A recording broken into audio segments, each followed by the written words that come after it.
Splunk colleague and friend, Godfrey Sullivan.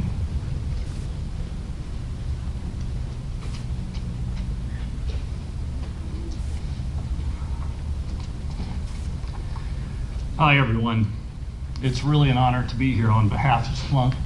Allison, thanks for the invitation. Thank you. So I met Steve on my first day at Splunk. This is back in September of 2008. And all of you who know Steve well know that wry smile that he would get on his face. In my case, it was that smile that looked like, welcome to the insane asylum. Or perhaps you have no idea what you've just gotten yourself into. So we became pretty close colleagues, and the early days were quite challenging.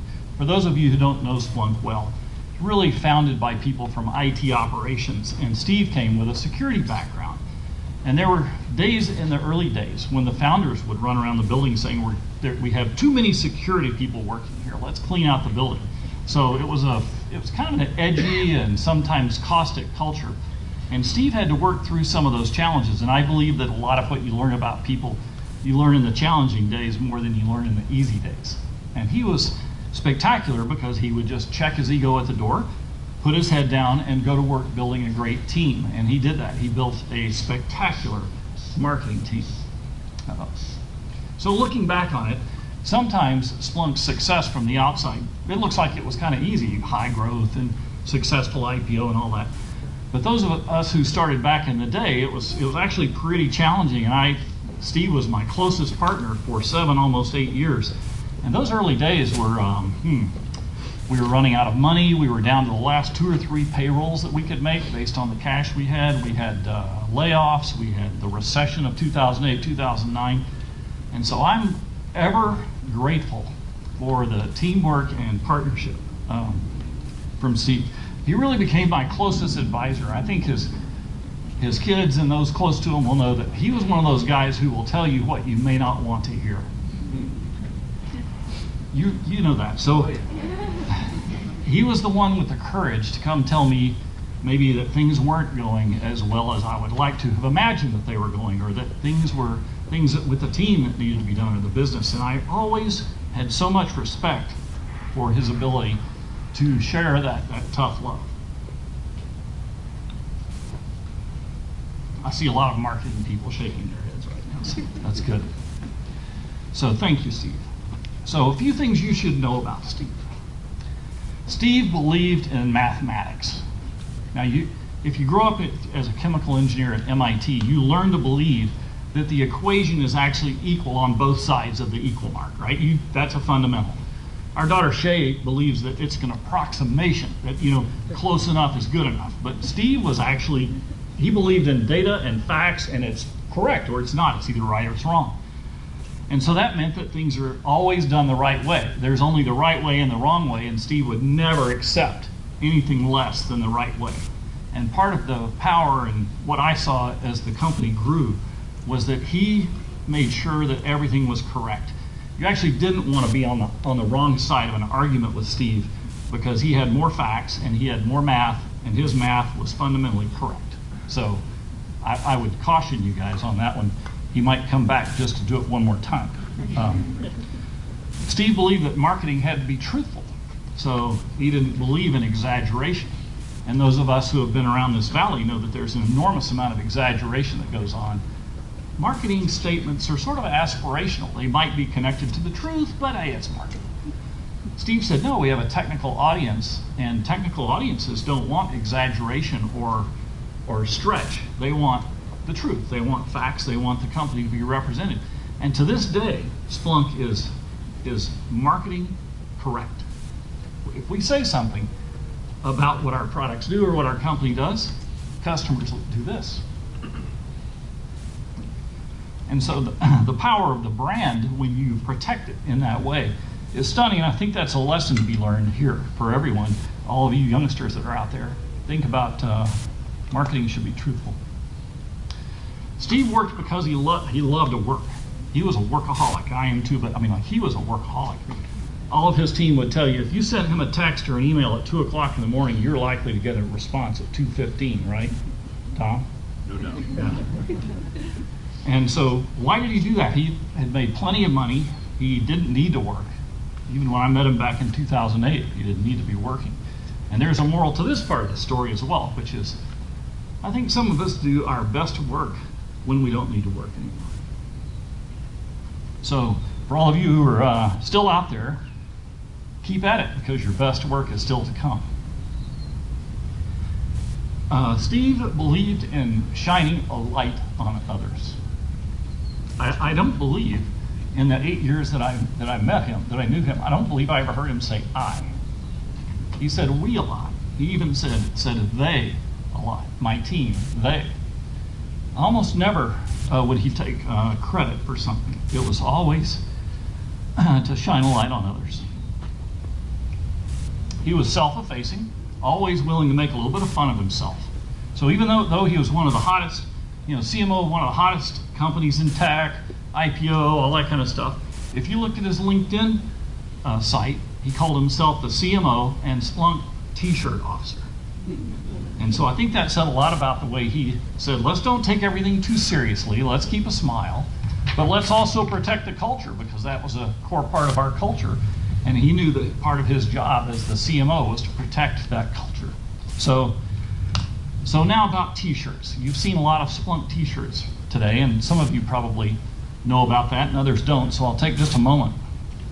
So a Splunk T-shirt must be at least a double entendre. A triple entendre is even better. It has to be edgy. It has to be just bad enough that it's this close to an HR violation. And the only way to have a Splunk T-shirt get actually formally approved and onto print is for it to make it through the T-shirt committee, which is capably led by our general counsel, a speaker that will be up here momentarily, Lenny Stein. So the trick to getting a T-shirt approved is to make Lenny wince, to have him say, I need to sleep on it. And then he'll finally come back and approve it. So that's it. The edgier you can get away with, the better. So today's a day to just, maybe relive a bit of that history. So this was one of the first ones. For those of you who don't know Splunk well, take the SH out of IT. Okay, so as an example, you would think SH is what you think it is, but it's actually the shell command in Linux, which means your system crashed. So this is how you take the crash out of IT, is to use Splunk. So it's a good example of an edgy double entendre, and there's a triple in there if you want to really look at it.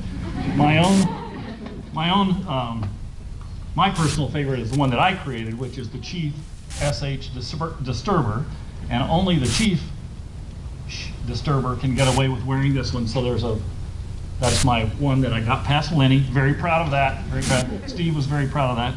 There's a community you join at Splunk when you actually are the author of a T-shirt. So, and then finally, Steve's personal favorite, Irene. Where are you? Irene, there you are. Stand up. Irina is the author of, and today wearer of, Steve's favorite T-shirt of all times, of all the T-shirts. I like big data and cannot lie. Well done, really well done to have created Steve's favorite T-shirt. So today wouldn't be right. Steve would be super disappointed in all of us if we weren't promoting a little bit today, if we weren't doing some marketing. So you can bet that as soon as the news of Steve's passing came through the building, the marketing team went to work on this immediately, and as always, you guys rock. So on behalf of Splunk and in honor of Steve's memory, somber. So there were baskets of those in the back. There's about 20 or so, 30 more of these. I'll put them back there by the box, and please feel free to take one home. And I think about 3,000 of these are going out for global distribution on Monday. Go, Steve. Thank you.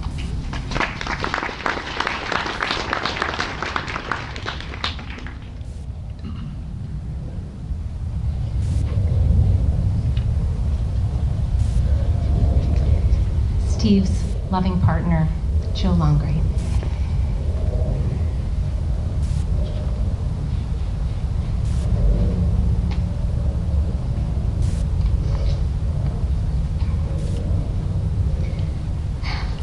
You're lucky in life to find your person, and I was lucky to find Steve. After I got divorced and moved from Mexico to the Bay Area with my kids, there was so much to do to restart our lives that finding someone to share my life with went on the back burner. In the summers when my kids would go to France to see family, I would think, Okay, time for me. And I would hope to find someone. But summers passed, and I hadn't found my person. So I waited. And then 2 summers ago, I met him. Steve was the guy I had been waiting for.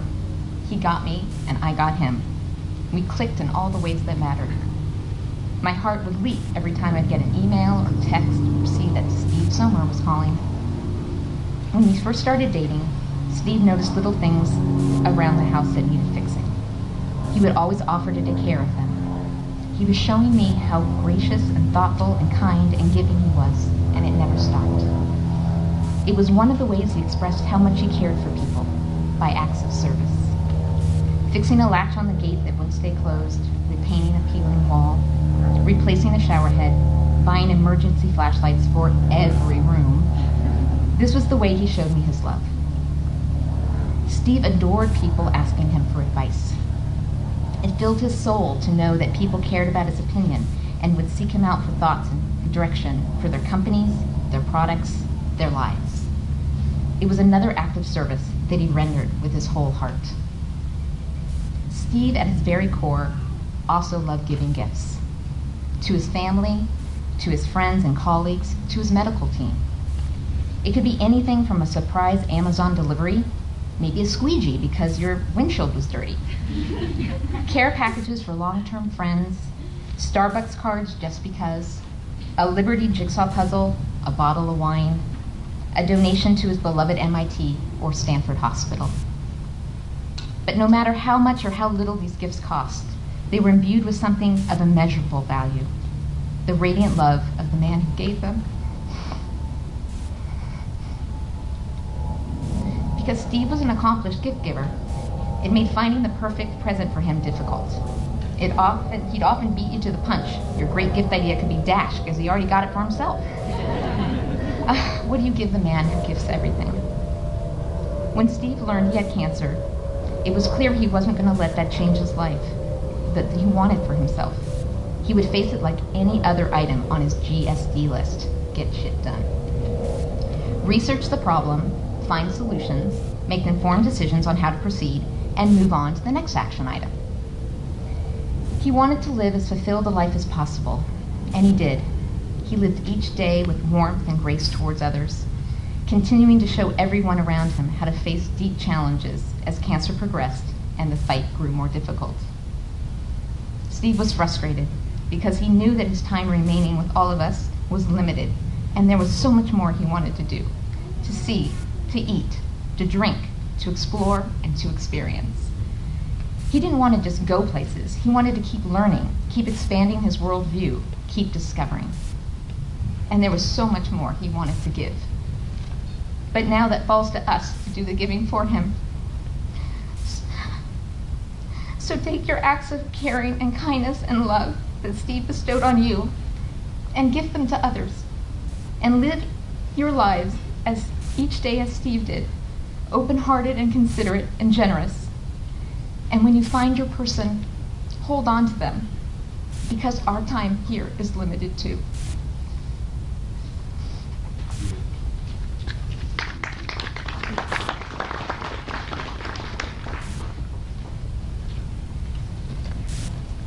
Colleague and friend, Bob Veritis.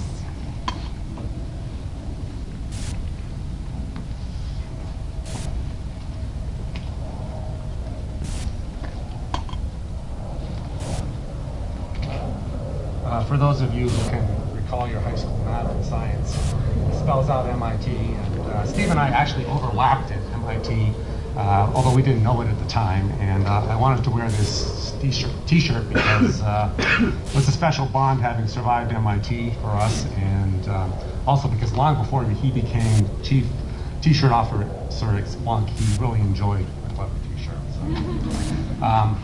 So back in 1997, I joined a company, or got an offer to join a company called Portal Software. And when I went into the office to sign my offer letter, the woman who I was going to work for said, "Wait a minute, before you sign, I have to tell you I'm leaving the company and you're going to have a new boss who's yet to be hired." So I'm sitting there thinking, well, do I take a chance and go work for someone I don't even know? Well, I accepted the job, and it was the best decision I ever made because that new boss was Steve Sommer. And then Steve told me sometime later that when he joined the company, the CEO told him, hey, that guy Bob is new, you can fire him if you want, and bring in your own guy. And Steve knew plenty of people to bring in at that time. He had been in Informex, but Steve was never one to act arbitrarily. And thankfully, he took a chance on me, and that was the beginning of a 20-year relationship. So Steve was the best boss I ever had. As all of you know, he was super smart. When you explained an idea to him, he'd get it right away. He'd have insightful comments and great suggestions. But it was a double-edged sword. If you went into his office and you were unprepared, or you hadn't thought things out for yourself, there was no way you were going to BS your way out of it with Steve. You saw right through that. But being smart was just the beginning. Steve genuinely cared about the people he worked with. He was always compassionate. He was always loyal. He was always trusting. And so many times I walked into his office and I was disheartened or confused by something going on at work. And I walked out feeling a lot better. And that was the effect he had on people. You've all heard the stories of tyrannical, egomaniacal, crazy, people running Silicon Valley. Well, Steve proved that you could achieve great success by listening rather than dictating, by touting the work of his people rather than himself, as Godfrey mentioned before, and by never compromising his integrity or his humanity. So back in those days, Steve was legendary for his frugality. He was always trying to get the best deal, and he was really proud of himself when he found a great bargain. And his peers on the executive team, they chided him mercilessly for driving an old beat-up Honda until it literally was not drivable anymore. But Steve didn't care. To him, it was a badge of honor. And to those of us who knew Steve, we knew that frugality was just an enabler for true generosity when it really mattered. He was very generous to the people and to the causes that were important to him. Most of all, Steve was generous of spirit. And I truly learned this as our work relationship ended and left a true friendship in its place. He was always up for a morning bike ride where we'd share the things going on in our lives. And Steve had his ups and downs, as did I. But one thing was constant. He was always so proud of his girls. And no matter what else was happening, they were happy.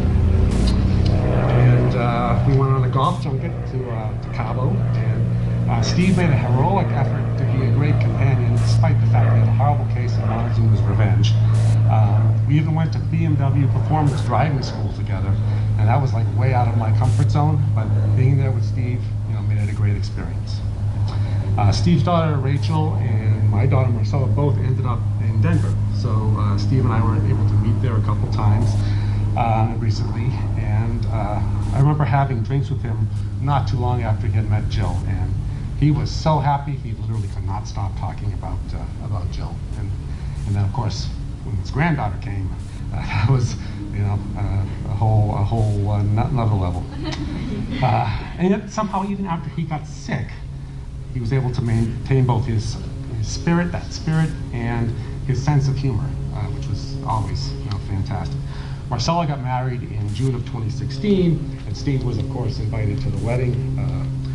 When he realized he wasn't going to be able to make it, he wrote to tell me that the timing wasn't going to work out, and then he said, if you're sitting down, I'm going to share my totally awesome excuse with you. And we all wish that Steve had never had that news to share, but I am so thankful he chose to share his life with me, a part of it, and I'll just pretend I have a glass of one of his favorite Pinots in my hand and say, here's to you, Steve, I'm going to miss you. Thanks.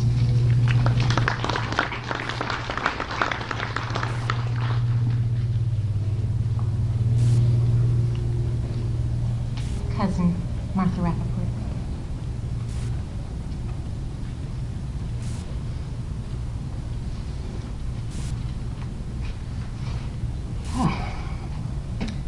The last time I was at this temple was for Allison's bar mitzvah. I think I'm one of 4 people here today that knew Steve all his life. And while I won't go year by year, I do want to share a little bit of the history that we shared together.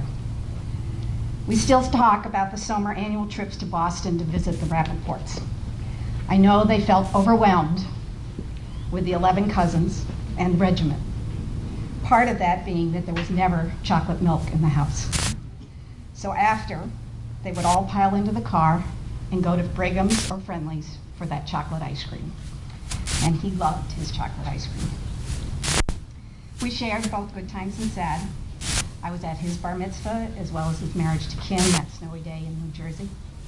They visited me in Minneapolis, and when they were back in Concord, I got to see them on my trips back to Boston. I've known you girls all your life. Colby and I joined in celebrating Aunt Sandy and Uncle Morty's 50th wedding anniversary on a cruise in the Caribbean. And it was an entire week of sharing adventures and meals and wine with all of the Sommers. When Steve showed up in Vermont at Dad's 80th birthday party almost 10 years ago, I invited him to come with us to Tuscany. He was always willing to do things spur of the moment, so he tacked on 5 days with Bill and me at a Tuscan villa before a backroads trip to Italy. And what would be a Tuscan trip without indulging in all that wine and food, and especially the homemade pizza in the outdoor forno? He and Bill shared a love of technology and could get lost on that topic of discussion for hours. We stayed in touch over the years with an annual phone call around the holidays, an opportunity to find out what was happening in each other's lives, as well as with each of our girls. I got to meet Jill when Steve brought her to my daughter's wedding 18 months ago. 6 months later, they joined us for a couple of days in Napa, and we visited the Porter Winery to continue our shared love of wine, and of course, more food. Thank you, Jill, for keeping me up to date through our Facebook messaging. I'm so glad you both were able to come to Florida in February for Dad and Phyllis's celebration. Steve fought so hard to make us all happy, and he loved a great party. I want us all to remember his kindness, his corny jokes, his love of life, and the development of 3 strong, intelligent, and beautiful women. My dad, Sandy's sister, Uncle Jerry, and Phyllis asked me to say a few words from them, and so I'm now going to channel them. Dearest Steve, we hardly knew ye, and yet we know you so well. You were kind, gentle, bright, logical, practical, hardworking, quick to smile, offered humor, and very slow to anger of any kind. You were handsome, trim, and joyful, hardly seeming to age as you took on the fight of your life. You were wise and bold, self-confident and mature, open to adventure and commitment. You were like a son to your Uncle Jerry, living close by us when you went to MIT and Harvard and working in the Boston area companies. We remember dinners in Lincoln and the long ago summer day that you and Kim escorted Jill and John on the ferry to Nantucket. Phyllis remembers meeting you for lunch when you both worked at Digital Equipment, and Jerry always bought stock in your companies. We knew you and Kim as college sweethearts, bride and groom, young professionals, and new parents to Rachel, Allison, and Julia. And though you took your family west, you always made a point of visiting us for important conversations and happy occasions. Thank you for being a devoted son to our sister Sandy. Thank you for being the proud and loving father of your terrific daughters and a granddaughter to Charlotte. Thank you for being a beloved brother, uncle, nephew, cousin, and a warm participant in all of our Rappaport family events. We are so glad you found a loving partner in your own Jill, and that she was able to spend as much time as she did the last 2 years. Steve, we are losing you much too soon. You are a hugely sweet soul, and we can only guess at how deeply your children and loved ones will miss you. Love, Uncle Jerry and Phyllis.